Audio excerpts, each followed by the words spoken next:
All right, everyone. Welcome once again to the Faces of Business. I'm your host, Damon Pistolka. I'm very excited for our guest today. We've got Will Haire with BellaVix. We're going to be talking about growing your brand on Amazon. Will, awesome to have you here, my friend. Excellent. Happy to have you. It's BellaVix, and I'm excited to talk about my favorite topic, all things Amazon. All right. All right. Well, and I apologize. I knew what I should say for your company name, and you corrected me. So thank you It's so all much for good. that. It's all good. Yep. Well, I know with a last name like Pistolka, you just get over Yeah. things like this. I'm But sure there's lots of different ways you've heard it. yeah, there's a couple. There's a couple. So, Will, it's always good to start out. I mean, people are going to be here. They're going to be listening. They're thinking about Amazon, but I want to start back a little further and understand. You've got a deep background in different kinds of digital marketing with agencies, other stuff. Give us a little bit of an idea of your background, and then just what led you into specializing in Amazon. Awesome. Yeah, definitely. So a lot of people don't know this is I'm actually a licensed electrician to the United States Navy. So my journey is a long journey to get to where I am today as an Yeah, Amazon agency yeah, owner. So, some of the takeaways I took from being in the service and then leaving the service and working in the power industry while going to school is I learned a lot about processes, also how to manage people and operations on a really large scale. And that was really applicable to what I do now. So, from that, I was able to leave a very comfortable six-figure job to go make minimum wage at a startup company with some colleagues I graduated college with, and we started off in the tech space. But I was doing the digital marketing component. We started with, I like to say Google AdWords is the gateway to Amazon advertising. So yeah. started doing some general advertising, and then worked our way to specifically focus on products. And then from there, I kind of just jumped around to different agencies, um, gaining more knowledge around the ecosystem. Also, kind of figured out what I wanted to do for a living. And so eventually it led me to work at my last agency where they didn't run things. It was more like a digital sweatshop, I like to call them. I Oh God, managed yeah, yeah, close yeah. to 50 accounts at once, and it was intense. So one thing I felt bad is I wasn't a good steward of the brands I represented, and it was difficult to do proper due diligence when you're managing that number of accounts. So finally, I had my last straw, and I was like, you know what? I'm sure, like every entrepreneur, was like, I could do this better myself.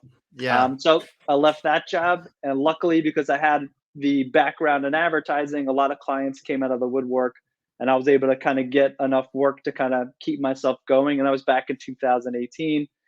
Fast forward to 2022, we officially have 15 full-time employees, and we have a very, my motto is world class people delivering world class service. So we're hyper focused on being, your fractional marketplace management company, and really integrating in your team to make sure that we're supporting you and representing the brand as it should be represented on the different marketplaces like Amazon and Walmart. So on you're typically helping people on Amazon or Walmart.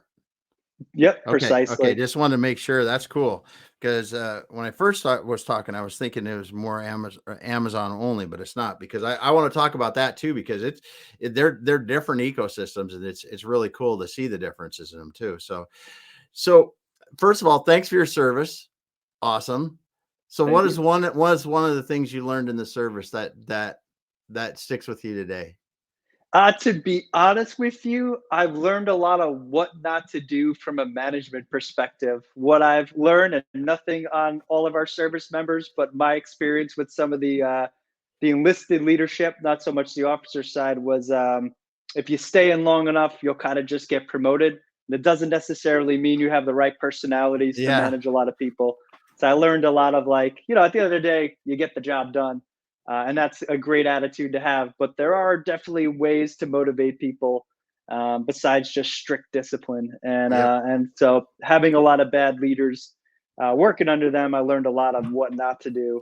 Yeah. And hopefully my employees say I'm a good leader and they enjoy working for me.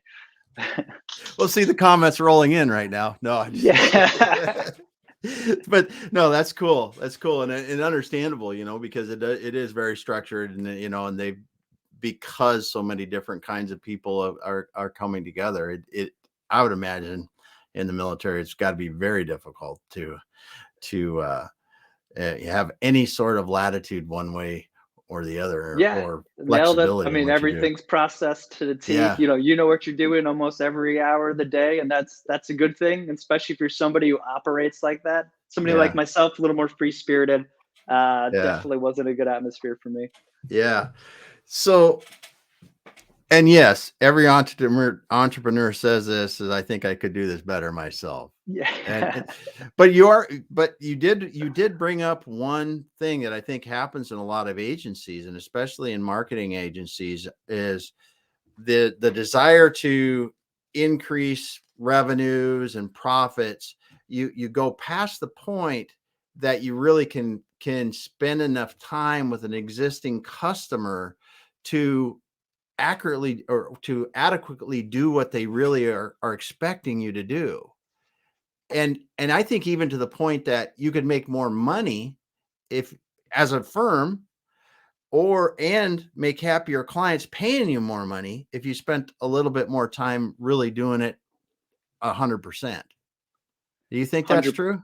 Yeah, 100% agree, and I think that's the challenge for any business is that scalability. So, Yeah. what is it like when Will's not working in accounts anymore? What processes and accountability have we put in place with the checks and balances? And that's something we don't have perfected to any degree, but it's something we're continuously working on. It's something we reflect on every quarter. Big proponent of traction. The Yep.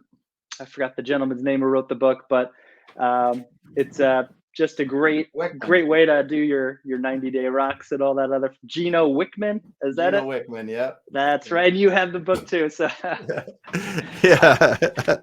So, yeah, I mean, the rocks, the processes, I mean, it's important in any business. And I think one of the things that I really think about when you're working with e-commerce, and and like a platform, Amazon, Walmart, on an e-commerce platform, is nothing happens that you can see. I mean, it's not like things are happening physically around you. To me, e-commerce is such an interesting thing because you can screw something up like on a Google AdWords campaign and spend tens of thousands of dollars and not even know it yeah, until it's done. yep, Oh, and same thing on something like on Amazon. Many people may not realize, but if one of your products, say you have a product that's normally, it's a popular product, it's normally priced for $100, and somebody fat fingers something and that product's $50, you might sell 10,000 of them in the next hour. yep, And that's why I think process is so important in e-commerce operations, just because you have to, check, double check, verify, and the visualization of that data automatically almost is key to being able to manage. So I assume that you guys are doing a lot of those kind of things. absolutely. And a lot of double checks, especially around the advertising space. There are systems that, if you don't put proper blocks in place, you could spend 50, 60, $70,000 in a day. Cause like the Yeah, audience is that big on Amazon. So yeah, like you have to be really careful. And also what we find that limits a lot of brands' growth on Amazon is like you could pull your brand to, $1 million a year, give or take, on Amazon, 1.2, give or take. But then you hit a point where like you need to have best practices in place. You need to have catalogization. You need to make sure everything is indexed properly on the back end. And you can't see that. The customers don't even see that. But yeah, Amazon's algorithm picks that up and they know who's playing the game properly and who's not. So, you could throw a bunch of money at and grow it, but eventually you'll just keep hitting walls. And when we work with a lot of brands that we take over, a lot of times they hit a plateau and they're yeah, not sure what's going on. And then we go in and we're like, oh, your catalog's a mess, or like, who did your advertising? Because you were just throwing money away. And then it's just putting our processes in place and making sure that we're doing our due diligence and hitting our KPIs.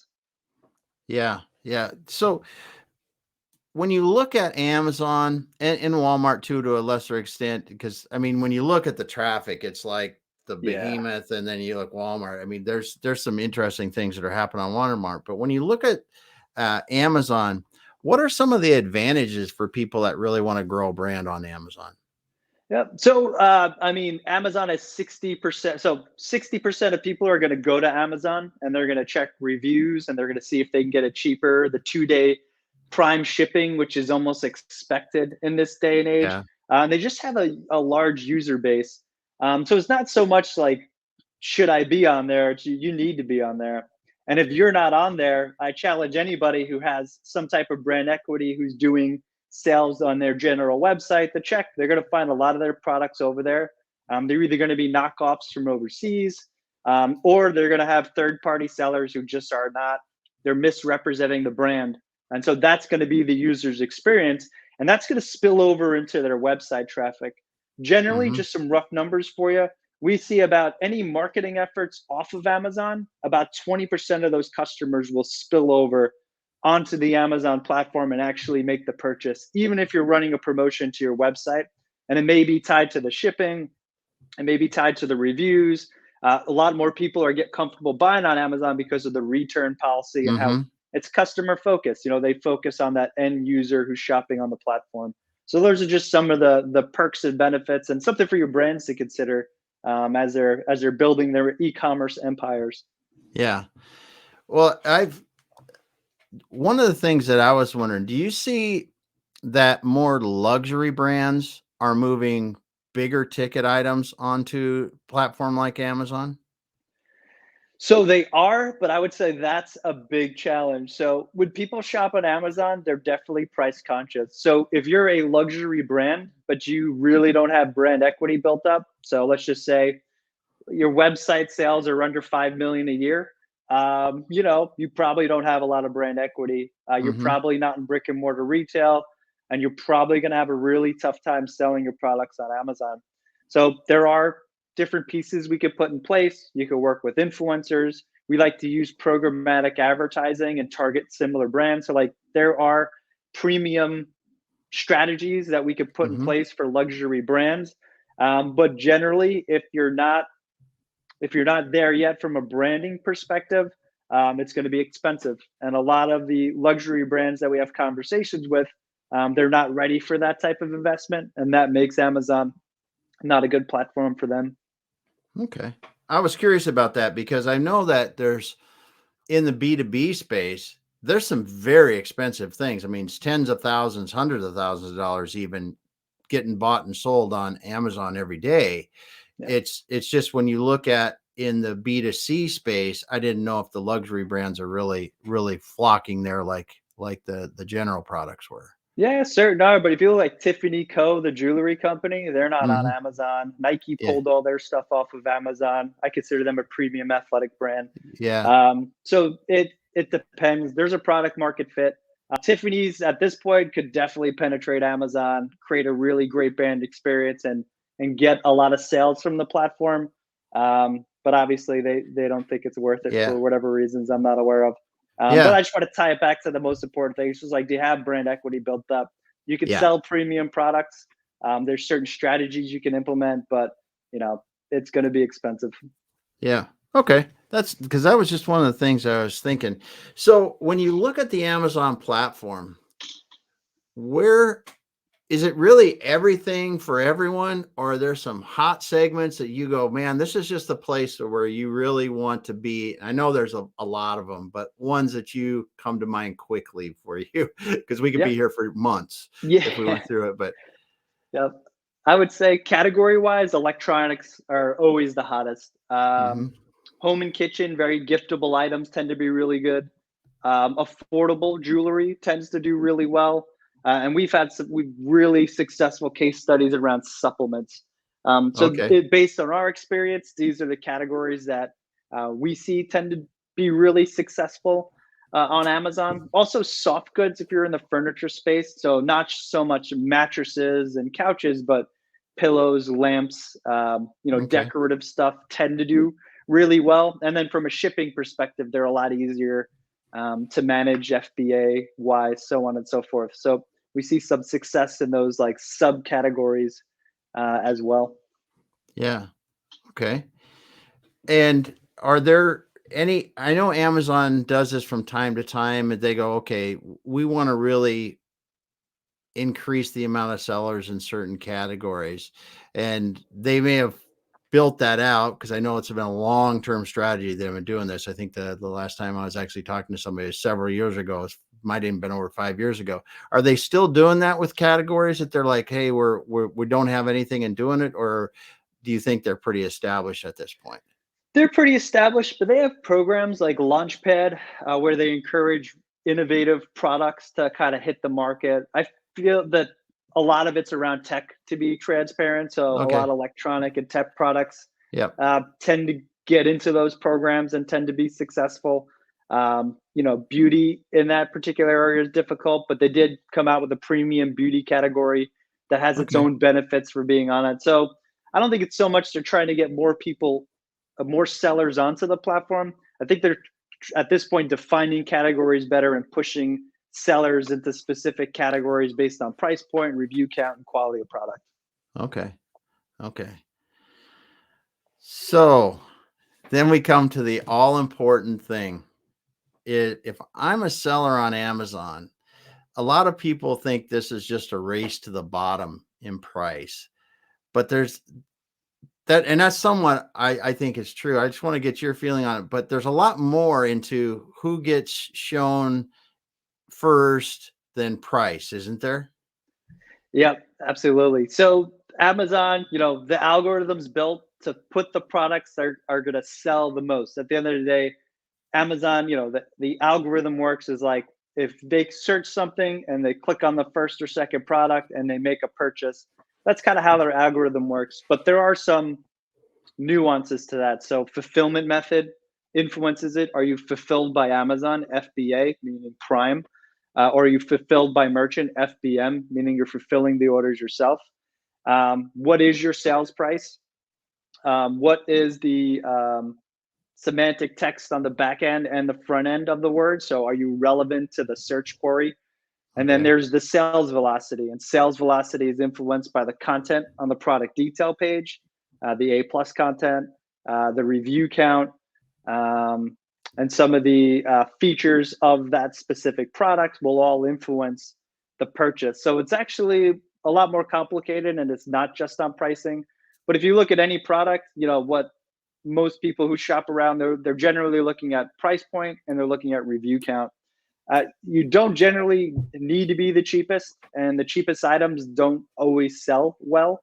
And it comes down to the strategy of what you want and the quality of the product. Also, how you differentiate that product to the consumer, on the front end for what shows Yeah. up in initial search results, but also once they get to your product detail page, do you have a convincing story? Do you have, high quality images? Do you have video content? Do you have influencer endorsement? So there's a lot of nuances that go in there. You could sell your products at a premium price on Amazon, but you need to have the backing to prove, hey, this is why you need to spend $10 more on my widget versus their widget, and it needs to be clear, and they need to get that in about less than 3 seconds because that's how fast they're skimming through these items. And then keep in mind, if you're a new product, you're competing with established sellers that have been on the platform, that have good selling history. So it takes time to Yeah. penetrate the market and earn that and earn those sales essentially. Yeah. Yeah. It's great. Great point. Great points there. So how big a role does, if you offer something in Prime, really play compared to fulfilled by merchant? It's huge. It's a big difference. We did it with a beauty company not too long ago, and we like 3x their sales in 90 days. Really? And a lot of it, yeah, they were hesitant about doing FBM. They wanted to save the 15%, give or take, whatever it is. Yep. Yep. I mean, Amazon's actually, the antitrust lawsuit has a little bit. S2992 is the legislation that's going through, but the fact that they're giving preference to Prime eligible products creates a disadvantage in the market, and they're still working that out. That'll be probably for the next decade. We'll be talking Yeah. about it, but they're being sued because they're giving preferential treatment to people leveraging Prime. So without a Yeah. doubt, being on Prime makes a difference, whether I have a case study or not to prove it. Yeah, well, there's no doubt it makes a difference, and then no doubt if you're searching, you see the prime items come up first, and it's not necessarily, as you said, it's not necessarily the lowest price. If there's nothing else prime, you might come up first because you're prime. And Absolutely. And as a consumer, I've been trained because I've come up with Amazon. It's like I generally am not going to buy an item that's not prime because I want it in 2 days or same day or the next day. So yeah, we are officially spoiled with instant gratification for my online shopping.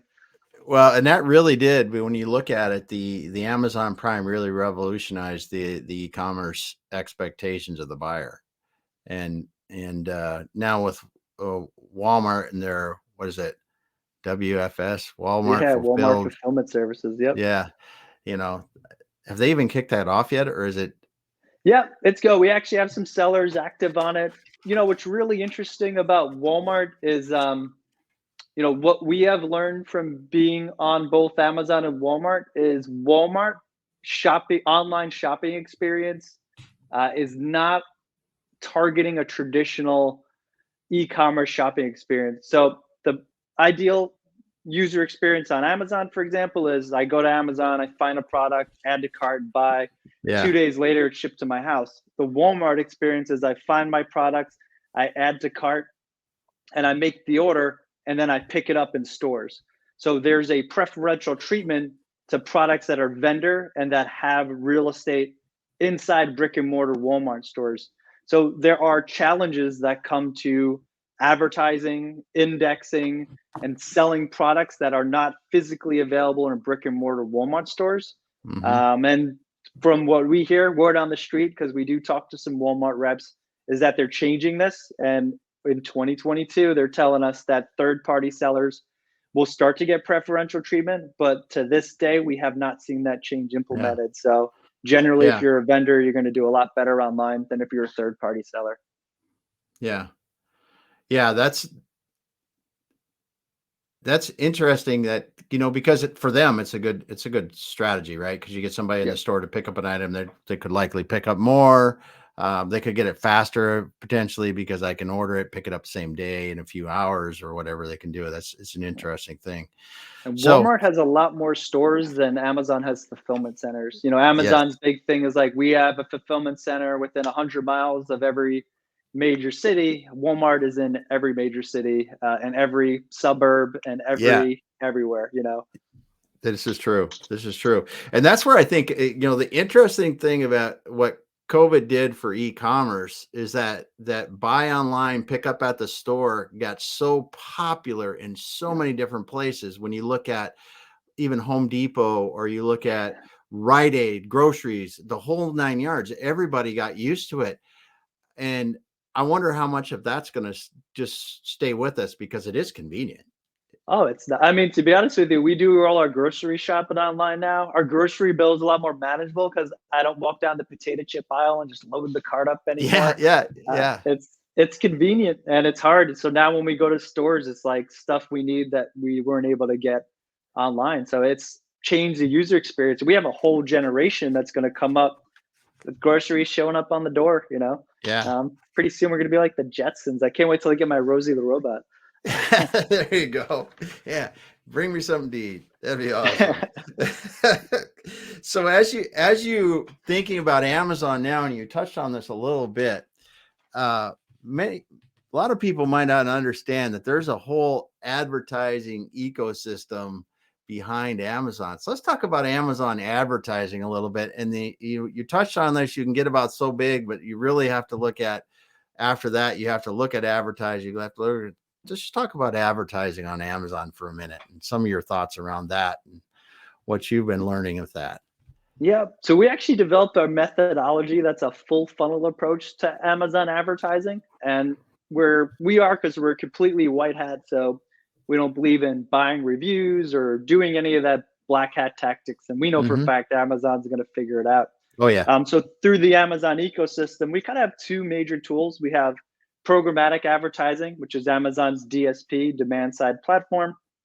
And what that does is that gives us the ability to target customers on and off of Amazon through owned and third party suppliers, and we could target them through apps, through websites, and then on Amazon properties.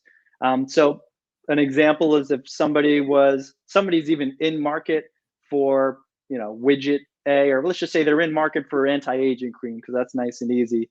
We're going to be able to serve ads to them, even if they've never been exposed to the brand. We could also and you can work your way down the funnel from, lifestyles, in market, purchase, and then retention. Oh, So you kind of get that full funnel through the programmatic.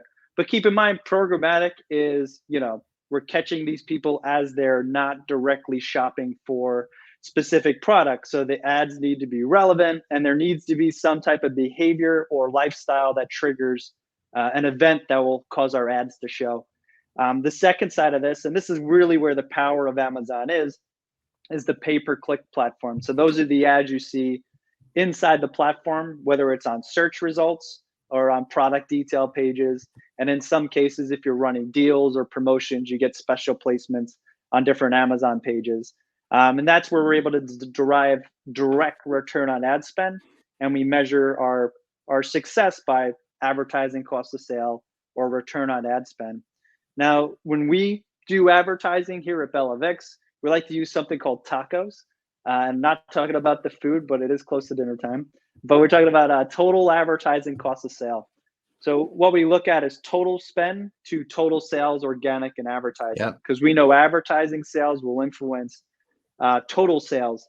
And so when we look at that, we say, okay, what's our tacos target? And then based on that, we get a baseline for what that in market and below for pay-per-click cost is, and what our ACOS is going to be there. And then whatever residual budget we have left in terms of efficiency, we'll start to do that upper funnel targeting. And over time, we'll get more efficient, and we'll be able to drive results and drive growth over a longer period of time. So that's kind of like our secret sauce. I know there's naysayers. And then just to tie it back, so what's different about Amazon's data versus Google's data versus Facebook's data? So Facebook's data is based on social engagement. Amazon's data is based on browser behavior. Google's data is based on browser behavior. And Amazon's data is based on actual shopping habits from Amazon customers. So we're really catching people on how they shop, how they consume items, and how they discover different brands and items. It's like 66% from a Feedvisor survey of brands are now discovered on Amazon first, because they're doing a lot of that shopping around. So it's really interesting ecosystem and advertising. At this point, it's a pay-to-play platform. So advertising is the best way to get discovery, customer acquisition, and driving growth. So when you look at the advertising, I've heard some people say over the past few years the advertising costs have doubled, like for a Google pay-per-click. Has it done the same thing on the platform and Amazon too? It's gotten a lot more expensive. It has. Yep. It's still nowhere near Google yet, but it's gotten a lot more expensive, and it's just there's a lot more sellers on it, especially since COVID. I mean, it was a massive rush of new sellers. Also in the ecosystem, there's lots of aggregators, whether they're buying brands or they're buying agencies, and they're flooding the market with money, and they don't necessarily know how to use it efficiently. So they're driving up prices, driving up cost per click. And it's definitely affecting, the average seller, if you will. Well, yeah, because the aggregators in our world of mergers and acquisitions, they are really the darlings of Amazon for some of these small sellers looking to exit, and many different methods, full buyouts, partial buyouts. We can launch you here and other places. There's a few of them that I believe are even may not be public now or going to be public. Thrash, Ohio. There's a couple. I don't even want to start saying names, but there's some of them there that do it in different ways. And that's a good point, though. They had tons of money, and they have to show this growth to their investors, so they're gonna spend a bit more aggressively than say a brand that's gonna be there for many, many years and wants to just keep building that brand. Yeah. And you can still do that. It's just going to get more expensive. We've actually worked with 2 companies so far that we've grown to the point where they were bought up by aggregators. They were, they had Yeah. omni-channel, so they were doing both. But Hmm. it's a really interesting process, and it's really interesting to see it. 10 years from now, maybe even 5 years, the whole ecosystem is going to be so much different, which makes it really exciting too. Yeah. So let's talk about that. What do you think that you're saying that intrigues me? What do you think you're going to see on Amazon that changes in the ecosystem? In my humble opinion, and this is only a hypothesis based on my experience, I can see right now agencies are getting bought up like crazy, and they're being put into these systems where they're also buying brands at the same time. So a company like Pattern or Thrasio, their model can be really successful where they're like, hey, we'll buy your products wholesale and we'll handle all the distribution and everything because they know the formula to grow Yeah. brands on Amazon. And it's almost a no brainer where if you're a brand and you're killing it on your website and you got social media down and you don't want to deal with Amazon and the headache that comes with that, why wouldn't you turn to one of these companies, sell them wholesale, make sure they're representing your brand properly, and let them handle it, and everybody's happy. So I foresee that it's going to be a difficult marketplace for brands to start off. So the dream, we're all about small businesses, I think is going to change. And I think that we're going to see a lot of really large companies really own the Amazon experience. So that's my humble opinion. No, I think there's going to be a lot of that going on. Like you said, the agencies combined with building brands, you put them together, and it's a service that's very hard for us for an individual brand to even compete with, be able to play, because of the bandwidth and the capabilities that you have in the larger agencies. Yeah. So that's interesting. The um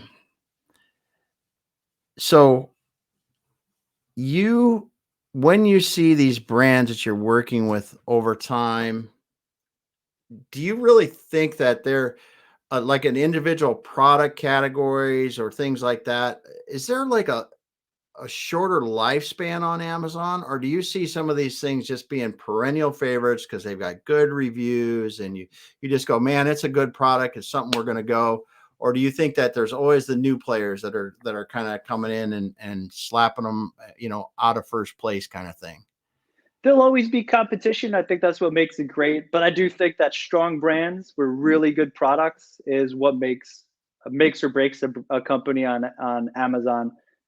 So that's why I say anybody can fit on Amazon, and don't be scared about the aggregators and everything else.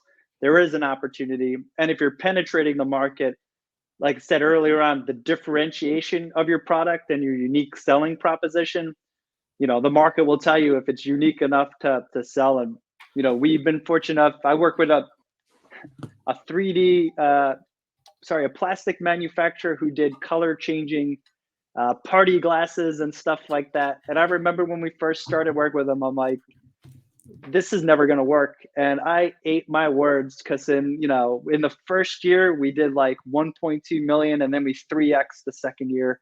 And it Oh was just my. crazy. And it was just like the riches are in the niches. Nobody was doing color changing bowls, spoons, party cups. And then from there, they're like, oh, people love this stuff. So then there's straws and hats, and then started putting together kits and accessories. And you could see how we're able to take just this concept and test the MVP and go, holy crap, there's a market here. And then they're like, great, look at all these other products we can build. We were able to just scale them up. So you just never know. And good quality products are gonna stand out.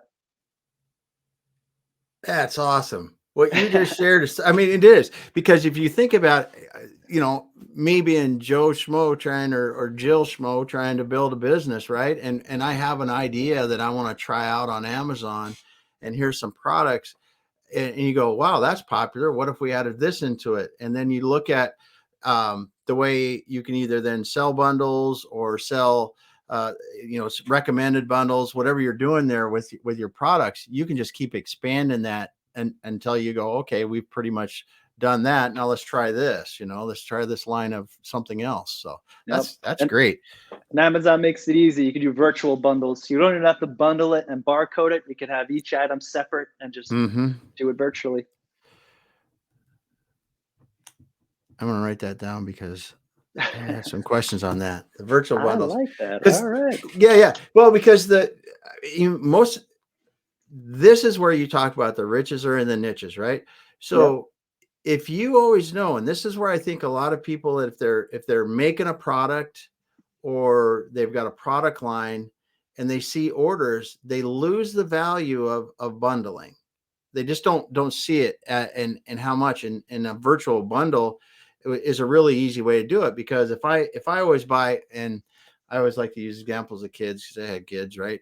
I buy coloring books, I'm going to get crayons. Or if I get, some sort of game, electronic game, I'm probably getting batteries if I have to do it or something, maybe bad examples, but those kind of things, putting them together, or great examples in kitchen supplies. It's put together a set of knives. Don't just send them one knife, sell a set too.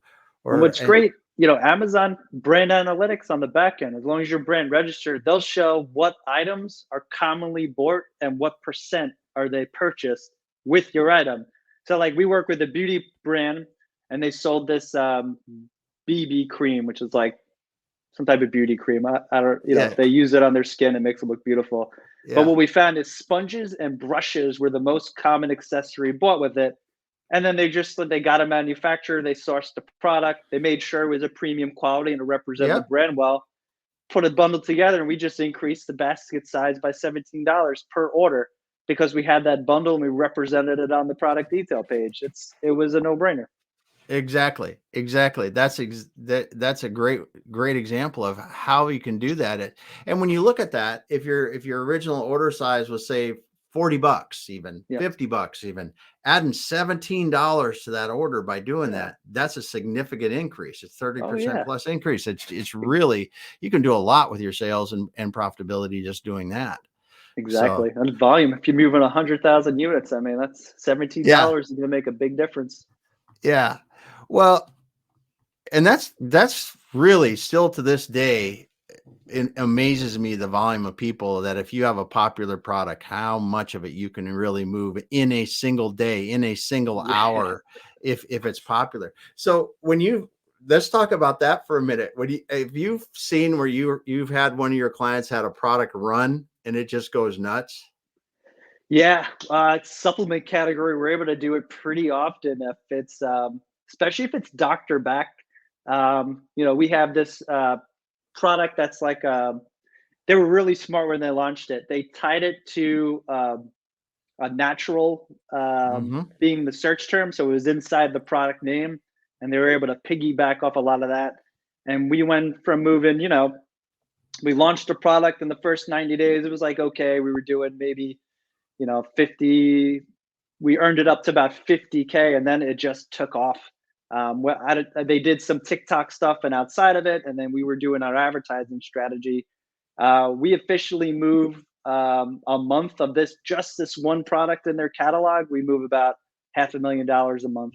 And it's like a $30 product. So the price point's right. And then once you get that sales, like the reviews flow in, it happens to be a good product. So a lot of positive reviews. And then it's just, you can't stop it. And then he had it on his end where he was manufacturing itself. And then he was like in a panic. And then he had to find a manufacturer who could manufacture in a facility who could handle that volume. Because not only were we selling a lot on Amazon, they were starting to kill it on their website too. So this guy had the problems we all dream we're having.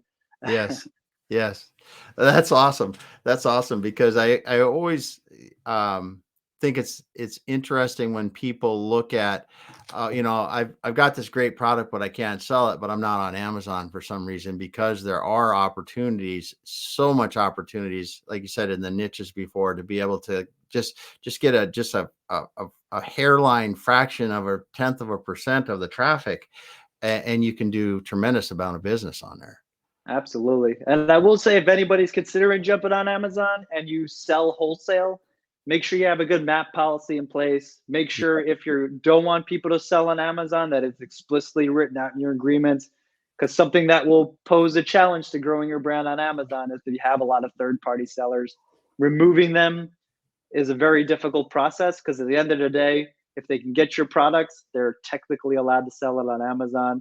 And it also opens the floodgates for fake products. So we see it over and over again in the beauty space, but it also happens in the tech space, the home and kitchen space. So it's pretty common. So we like to say, make sure you work with a good legal group because we're at the end of the line. By the time we're dealing with it, you already have the problem, and it's a painful process.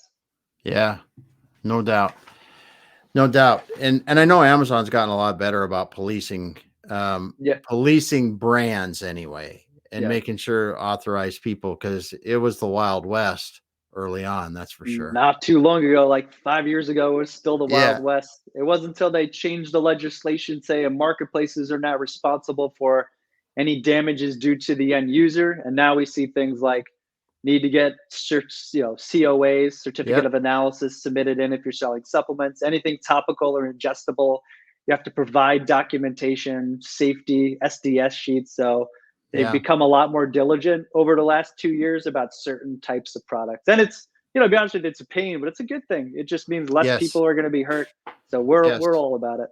Yeah. Yeah, no doubt. And I actually talked to someone, I don't know, a couple years ago here that had been selling something for a long time on Amazon, and all of a sudden it got delisted because they didn't understand what they needed to submit and get it going again. So Sounds like they weren't reading all their Amazon emails either. that, yeah, it's not like you don't get like a lot of them. There's a lot that Yeah. come out, but you got to read them all. So the other thing that we'll talk about briefly here is Amazon created Prime Day. And this has really become something in and of its own. But you just told when we got on that they've announced Prime Day, but give me your perspective on Prime Day, what it really is doing for I sellers and for love Amazon. Prime Day. Normally, summertime, Q3, expect a lull right before Q4. Just people are out vacationing, they're not shopping online. And this drives a massive amount of eyeballs to Amazon in a 48-hour period. Some key dates for your listeners: April 28th, make sure you submit all your promotions. If you don't submit them, you're going to miss out. Lightning deals are effective. You could accept all the deals, and when they tell you what your time slot is, if it's like 2 o'clock in the morning on Prime Day, you could cancel them and save yourself the $300 or $500. I don't remember the exact amount. And June 20th, make sure you have all your inventory checked in at fulfillment centers. Otherwise, you may not have inventory in time. So those are the two key dates. But we love Amazon. Customers are expecting a discount. You don't have to go crazy and do a large discount, but you should be offering some type of coupon or promotions. We're a real big fan of coupons because they get visibility inside of search, and they're easy. They're easy to run, and it's a performance base. So you pay, I think, 60 cents per click, but you're only charged after they check out. So whatever discount you're promoting, make sure you add additional 60 cents to that per unit. But this is Amazon's time to shine. So normally when we work with brands, we're looking for some omni-channel promotions. We're looking for people, shout outs on social media, shout outs via email list. This is a great time for us as Amazon brand ambassadors to make sure we're maximizing our ability to move product during this period, making sure we're driving awareness, and then getting people to follow our storefronts so we could get them. Amazon's given us the ability through the customer engagement tool to email customers who follow our brand. So we can now give them updates through the Amazon platform. It's very templated, but they're rolling it out and giving more features. So Amazon's aware that it's a black box, so they don't share customer info, but they're giving us tools now to drive lifetime value. They're also giving us a lot of metrics around search. So we like this holiday. It's going to be a great opportunity to get more followers, to sell more product, and to kind of give your brand a lift that carries you into Q4. So you could tell I'm personally excited about it. Not to mention, I have my list of products that I want to buy. So I'm waiting for the deals to come in so I can hopefully get some good products at a discount. Yeah. So if somebody's sitting here today and they're on Amazon and they feel pretty good about what they're doing, but they aren't doing, they just kind of haven't really changed what they've been doing in the past couple of years, what are a few things that they should be looking at?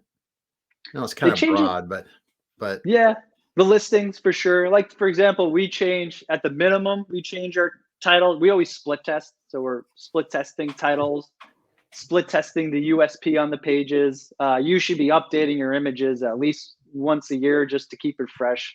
Should be working with influencers to get good lifestyle images. Um, on top of that, see what you're indexing for. Amazon has recently launched, they had brand analytics and now they launched, I think it's like the brand search. So it's a new feature that you could see how often some term is searched over a given period, how many sellers show up, and what's your share of voice around there. So you could really start manipulating your listings to try to figure out, what's the best way to position this product that's going to maximize my return. So there's lots of things to test. And there's lots of great software. So we use CellZone, where I'm a big fan. I do a lot of split testing and everything using their software. But there's also Helium 10's another great solution that's pretty popular. So highly recommend that. If you're not, make sure you're testing. And if you feel like you've hit some stagnation, it doesn't hurt to reach out to a couple agencies and just pay for an audit. They will, our job is to go in and rip apart your catalog to tell you where opportunities are. And it doesn't necessarily mean you need to go work with one of these consultants. You can generally take that information and take it back to your team and implement whatever makes sense. But, people like us, we're in the ecosystem literally every single day. If you follow me on LinkedIn, I do news updates at least once a week. So it's constantly changing, and if you're not staying up with these changes, your competitors are, and they're gonna come in and eat your cake, and that's no fun. Yeah, that's for sure. Well, Will, it's been awesome talking to you about Amazon. I'm sure there's a ton of other questions I can get, and we could get technical, and we'd probably lose a lot of people because you really understand this well.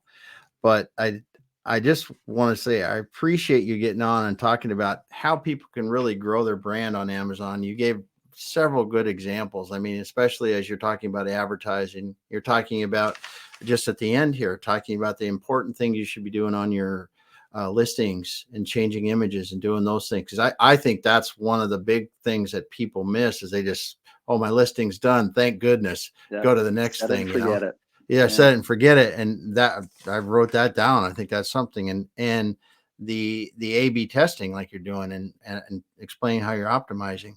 So